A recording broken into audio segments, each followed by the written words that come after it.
So I'm going to stand here and edit my photo for a second. Keep in mind, I have that to my back. I better not slip. Hang loose, guys. Hi there, I'm Kyle, and I'm a 20-something living in northern Kentucky, just south of Cincinnati, Ohio. I like to do lots of fun things. Some of them are a little crazier than others, but I also enjoy building cool stuff in my spare time, and I love traveling to and exploring all sorts of neat and interesting places. So this is my life. Welcome to my channel, and thank you for being here.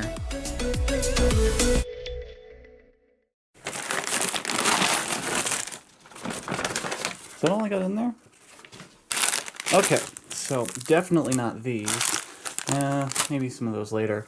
Banana, oatmeal raisin Cliff Bar. Oh, apple juice. Breakfast of champions right here, guys. Good Kentucky morning, guys. How's it going? As you can see, I'm getting my breakfast now.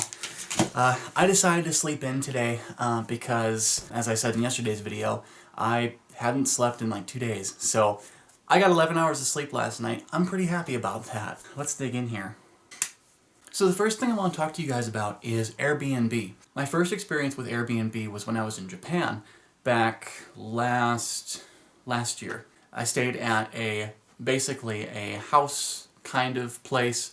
There was a common kitchen area, there were several bathrooms, it had a big shared washroom or shower bath area. It was really neat. It was my first experience doing that. Airbnb is really cool because wherever you go, you'll probably find an Airbnb or 5, depending on where you're at. I mean, I'm in Flagstaff, Arizona right now, and there are several around here. This one I actually got for 40 bucks a night. Now, if you think about a traditional hotel, you're spending upwards of $120, $130 per night. That's including taxes and fees and anything else that goes with it, whether you're getting continental breakfast or whatever.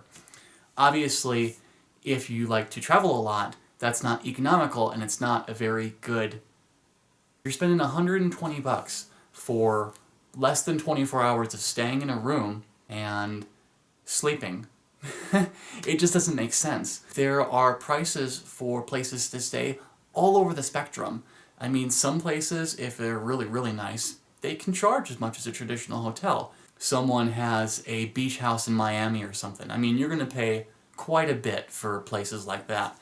But to each their own. They all have their perks. I wanted something a little more quiet. I wanted just a bed, a place to shower. I've even got a place in the fridge for food that I want to put in there. There's a shared kitchen area, there's a shared living space.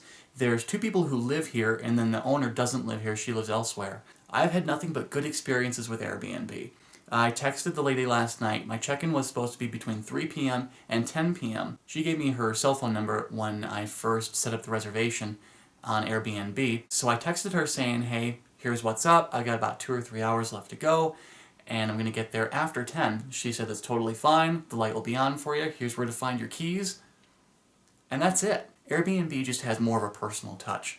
You're going to meet all sorts of people from all different places. It's just part of the experience, and part of it that I really enjoy a lot. Another thing I want to talk about this morning is the expenses for this trip. Now, believe it or not, renting this Airbnb was the least expensive part of this trip. For 3 nights, with all taxes and fees, it was like $149 and change. In comparison, my plane ticket was like $420, $430. I decided to get upgraded from a compact sedan to a mid-size SUV. The guy at the Avis counter was really nice. He actually only charged me the cost of a full-size sedan, so adding liability insurance for the cost of the car, in case I wrecked it or something, that was another $100, and then adding on the cost of a full-size sedan for 3 days was an additional $100. So in the end, it was like $460 to $470 that I paid for my rental. So that's the most expensive part of this trip. I'm really glad I got the SUV because of all the driving I did through the desert yesterday. Wasn't expecting that. I didn't think there'd be a bunch of dirt trails going back into the valley. I think that in the end, this trip will have costed me just under $1,000, not including gas or food. I just wanted to share that little nugget of information with you guys. Go out and explore. This kind of stuff is super fun. So I'm going to eat my breakfast and finish getting ready, and we're going to hit the road and go do some more exploring today. What are you doing?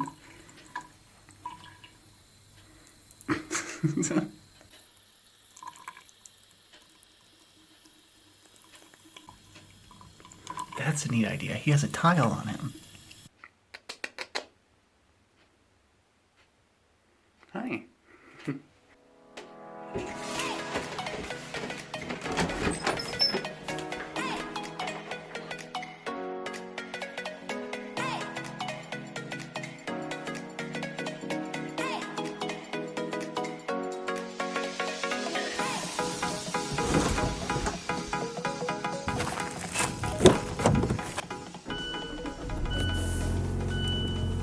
Guys, we are back. We are driving to find food now. Actually, I'm kind of hungry, so just had breakfast, but I think I'm gonna grab some food for lunch. So guys, I have never had Del Taco. I've heard great things about it. So many choices, guys. I have no idea. Burrito? Maybe? 2 for $5.50. Classic burritos. 10 out of 10. Would eat again. There's like a seasoning in there that's just, it's awesome.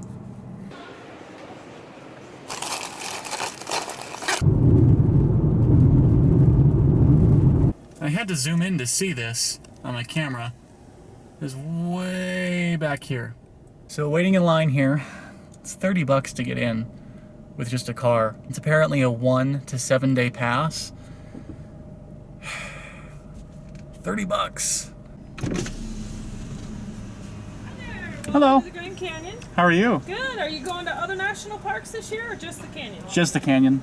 Here's Okay. your maps. This Cool. is your pass. Take this to the windshield, driver's side. Pass is good for re-entry here for 7 days. Okay, wonderful. Have a great day. Thank you, you too. Bye-bye. Here we go. I just realized I have no idea how fast the speed limit is through here.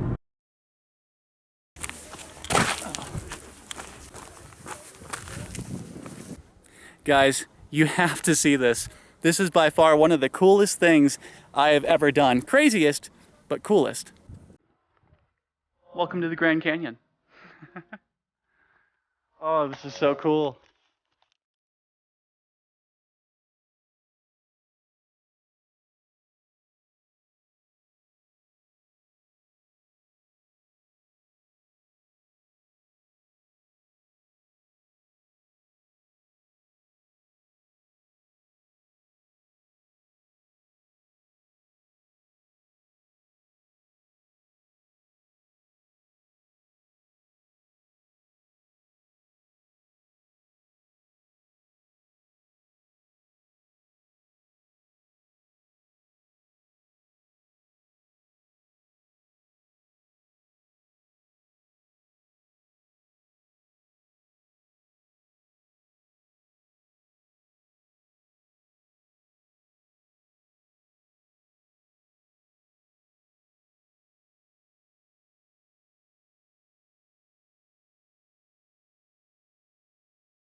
So unfortunately, guys, I'm not going to film very much down here because it's really windy and my microphone on my good camera is probably going to just record a bunch of static. Now, I've come all the way down to this ledge and the main path is way up there. I got to warm up my hands so I can make it back up.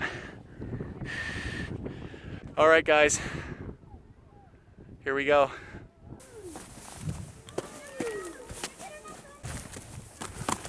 Oh, that hurt.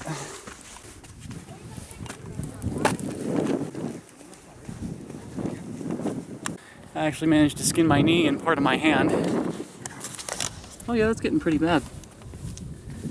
So funny story. I actually just ran into a couple I took some photos for and said, oh yeah, you can go out to that ledge over there. And they're like, oh, you're the crazy person? Hopefully the park rangers don't kick me out or something.